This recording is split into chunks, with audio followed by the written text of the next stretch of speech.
Hello and welcome back to Book Lust. I'm Nancy Pearl, your host. My guest today is Anthony DePalma, and we'll be talking about his new book, On This Ground, Hardship and Hope at the Toughest Prep School in America. Tony, thank you so much for joining me today to talk about your new book. I have to say I thoroughly enjoyed it, and I have to say, when I was reading it almost as though it were a thriller, because I kept turning the pages because I wanted to find out what happened to those kids that you talk about in the book. So I guess my first question is, what was the impetus for you writing this book? I know that you worked at the New York Times. You've written a book about the Cubans and Castro, and this is a squarely New Jersey centric book that has implications, of course, for the rest of the country and education in general. So why did you write this book at this time? It's one of those books that's both a professional opportunity and very personal. I did not go to this school, but I was one of that huge cohort of baby boomers going through Catholic schools in the 1960s. So there were about 5 million of us going through the schools. Um, Today, that number is down to below 2 million, 70% drop. Half of the schools have closed, including both my elementary school and my grammar and my secondary school. I first was attracted to St. Benedict's because it was kind of like the school I went to, in that it was all boys and taught by religious. In my case, Christian brothers. In the case of St. Benedict's, Benedictine monks. The original thing I found out about them was they did this crazy thing of requiring all their students to hike 55 miles for a week on the Appalachian Trail with everything they needed on their backs.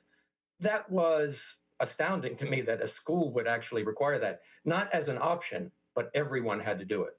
But the more I found out about the school, the more I was impressed by the resilience that it has shown, the resilience of the school, the resilience of the monks who went through an awful lot to keep it going, and the resilience actually of the city of Newark, where it is located. So essentially, what I found was this is a story about a school that refused to die in a city that nearly did. Yeah. And I was convinced that it was a book, not a magazine article, but a book. And it has just, for various reasons, it has taken a long time to get it into the form that you have in front of you on the desk. One of the people, or maybe the major person who played a role in getting St. Benedict's to open again, and you'll tell us that story, I hope, is Father Ed, who was the first head of the school, who was appointed head of the school when he was in his 20s, I'm remembering, I think. That's correct. 26. Yeah. Mm-hmm. 26. And continues as the headmaster today. 54 years later, he's now 80 years old, and he's there every single day. You know, one thing I found out about the Benedictines that I didn't really have much contact with beforehand is that in addition to the vows that many other priests take of poverty, chastity, and obedience, the Benedictines, Saint Father Ed and the others, take a vow of what they call stability. It's a vow that says to the fellow monks, I will remain loyal to this community for the rest of my life. That's very different from diocesan priests who get transferred every few years and go from place to place, and missionaries who move all around. These Benedictines will stay in the monastery for the rest of their lives. Most monasteries are up on top of a hill, like in Italy, or out in the woods. They're far from people, from cities. This monastery, now called Newark Abbey, was established in the 1850s on the outskirts of this, what was then the outskirts of the city of Newark. As the city grew, the monastery ended up now being in the center of the city with all of the problems and all of the changes that that entailed. So in 1967, the riots took place essentially across the street from the Abbey and the high school, which is right next to it. And after that, the city of Newark went into a very sharp decline. It had been declining, but then it was accelerated. And the school found it was impossible for them to continue the way they were. It was basically a working man's prep school. It was never the kind of very exclusive prep school you might think the prep name signifies. But in this case, it was a stepping stone for immigrant families, originally German Catholic, then Irish Catholic, then Italian Catholic. And at the point where we are now in the story, in the early 1970s, the neighborhood has changed completely. And even the alumni, the school has been open by then for over 100 years, are reluctant to send their sons into the city of Newark. So by 1972, the monks who have stuck it out until then, but are increasingly feeling threatened. They have break-ins to the school. One of the monks is attacked. That it's impossible to stay, and they really don't feel that they are in a position to teach these kids because the culture is too different. All of the monks are white. Most of the kids in the neighborhood are Black or Puerto Rican, and Nancy, there's also an undercurrent, and Father Ed would be the first one to acknowledge that there was an undercurrent of the kind of bigotry of lower expectations. Right. You might consider it racism, and in some cases, and in some ways, it was that the Black kids couldn't learn, and they wouldn't be able to keep the monks wouldn't be able to keep the same standards. So by 1972, they take a vote. The majority of the monks, not all of them, but the majority vote to close the school, which they do at the end of that school year. And half of the monks immediately take off for a suburban monastery that the same monks, the same abbey in Newark had founded 50 years earlier. The school closed, the monks have no way to earn any money, and they're basically supposed to be self-sufficient. So they look at each other, they take jobs, it's not really successful. They look at each other and say, hey, the neighborhood changed, but the mission didn't. We're teachers, these kids need us, so let's figure out a way to do it. And that's part of the resilience of what they came up with, which has turned into 50 years later a kind of a national model for how to do urban education.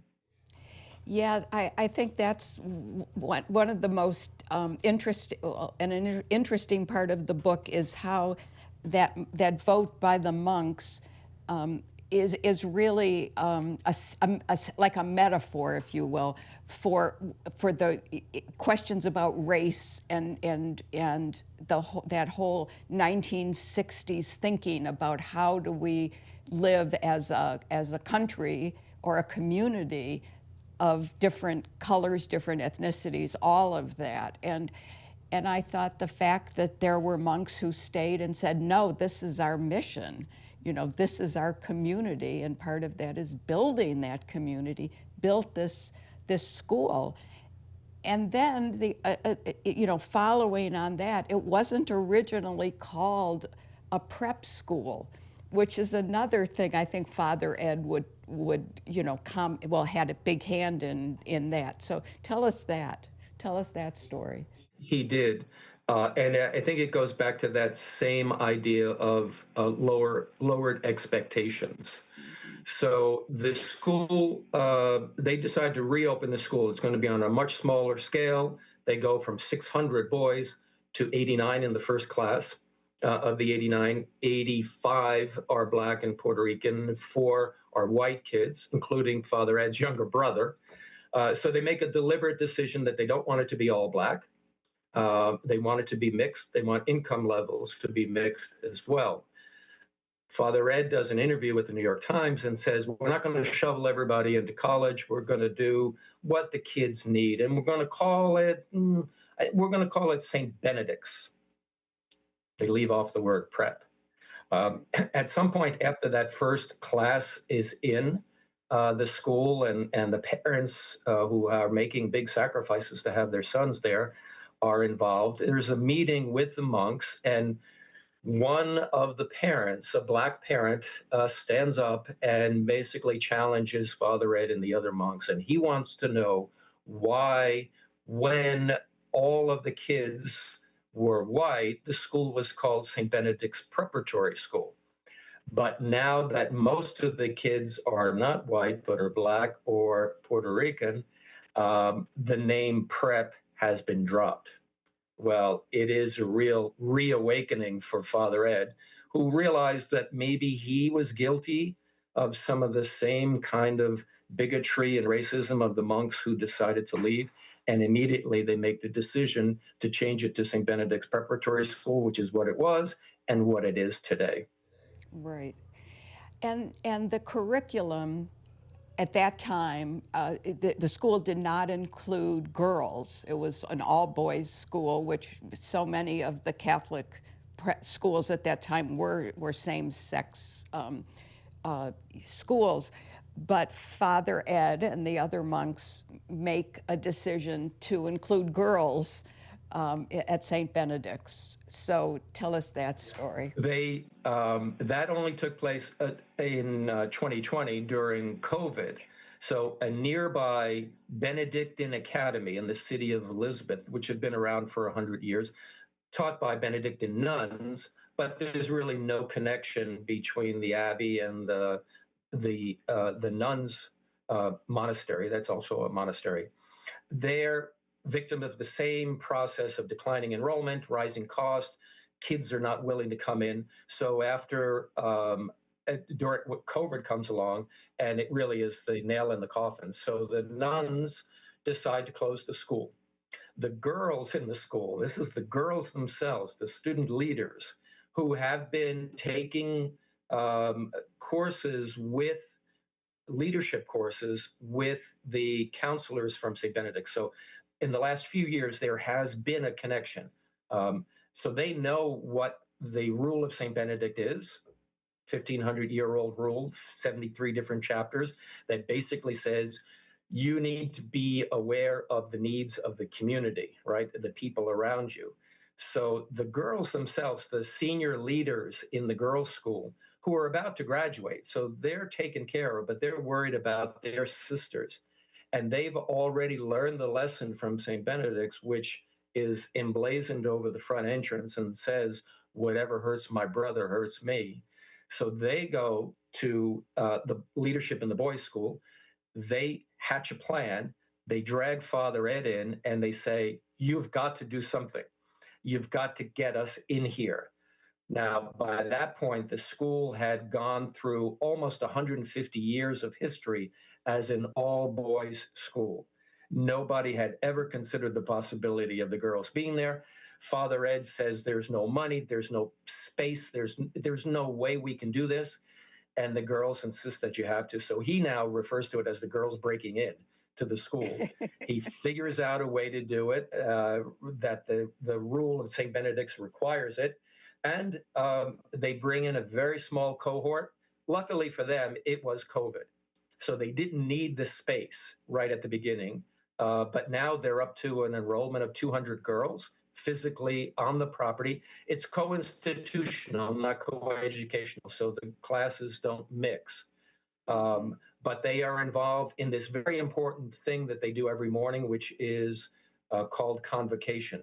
All 600 of the prep school students, including the girls, and the middle division, the little ones, come in, and they spend not 5 minutes or 10 minutes, but 45 minutes, sometimes up to an hour, just developing and maintaining this sense of community. So when they take attendance, just a very small example, it's not just who's present. They have to report in the leadership structure. So the students are doing it themselves. They have to report that of this group, say this group of 20, 15 are here, but the 5 by name are John, who's at the dentist, and so on. all the way down the line. And whoever is not there, someone has to call home and find out where they are, when they'll be back, and make sure that it happens. So that is a sense that they reinforce every day that this is a community, that once you earn the right to join it, and that's where the hiking the trail and doing some of the other physical things that they do get involved. You have to meet those requirements in order to become part of the community. And once you're in, you are in. So it's, in a way, it's their version of that vow of stability. And they follow that through all the way. That aspect of community is one of the things I think it's the most important thing that they do that other schools can also learn from. Can't do it the way they do it necessarily, but they can do things like that to make the kids understand that they are part of the community and that what affects my brother affects me. Yeah, that was a very moving part, I think, a very meaningful part of the school's mission, to instill that in the kids.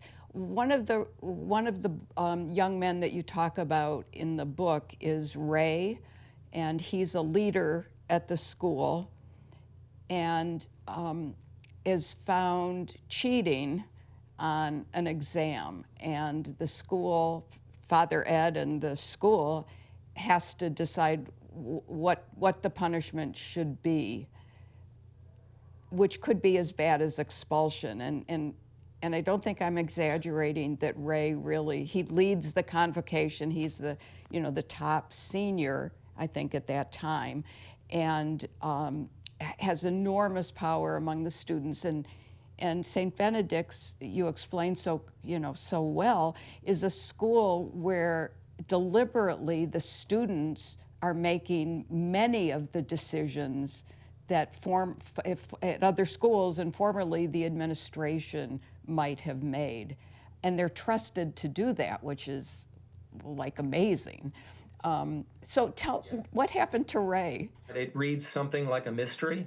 And in fact, from the writing point of view, uh, I was determined that this was going to take place during this one year, the 50th year. So the deal that I made with the monks was that they would give me access and I would write whatever happened.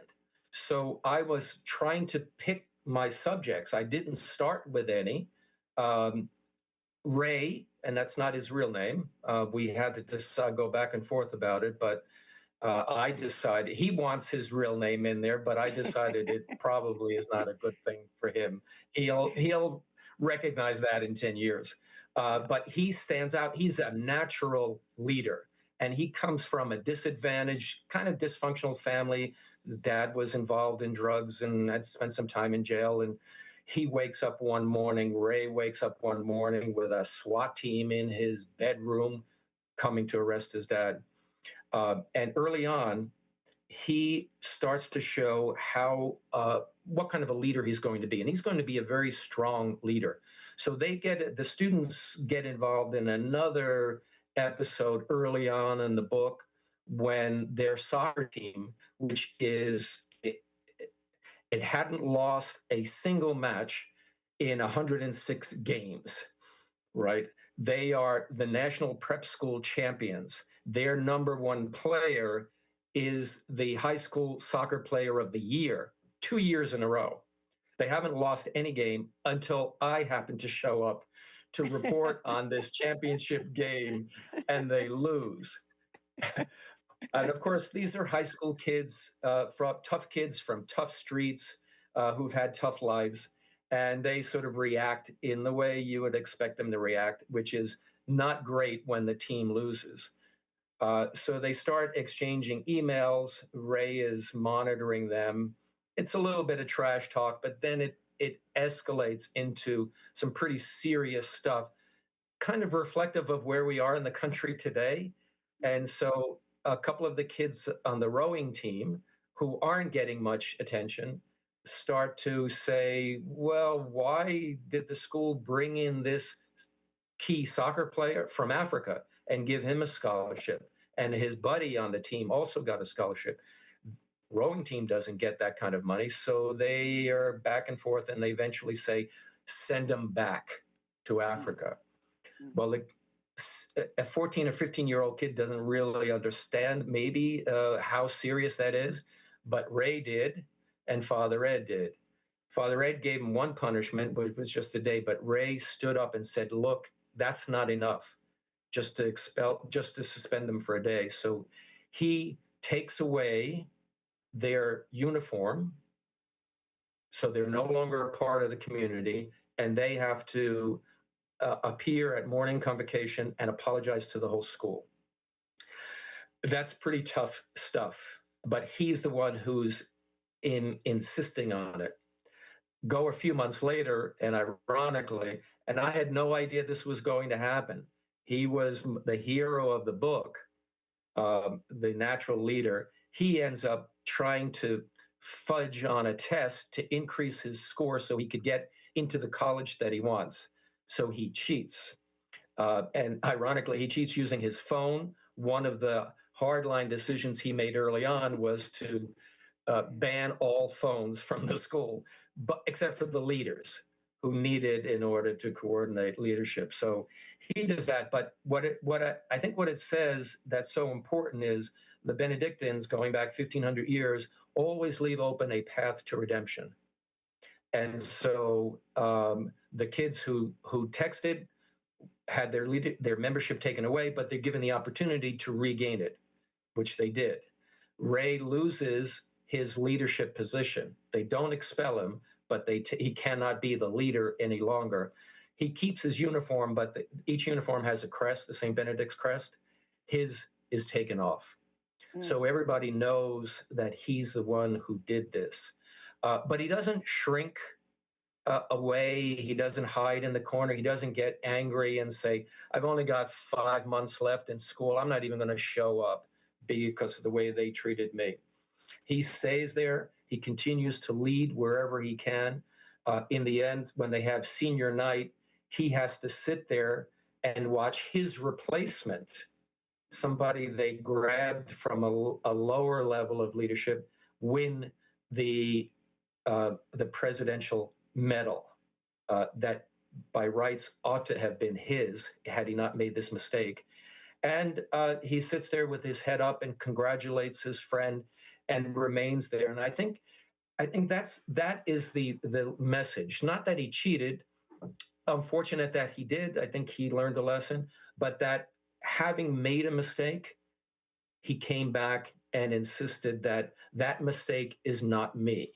And that's part of what Father Ed has been teaching these kids for the last 54 years. Yes, it's important that you learn the calculus and the algebra and the history, of course, but Father Ed's point of view is that you really evaluate the success of an education, not by necessarily what they learn in the classroom, but by the people they become.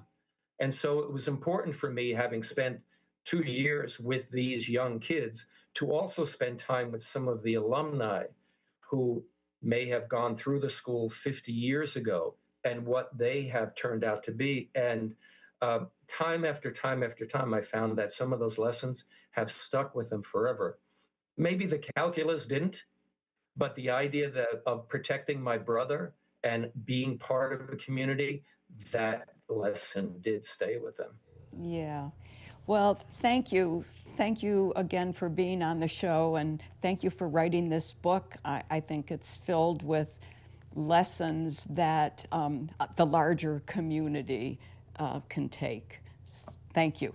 Especially at this time, learning about and being around selfless people makes it easier to sort of deal with the chaos and some of the darkness that we have. So thank you for giving me the opportunity, and I hope everybody has a good read. Thank you.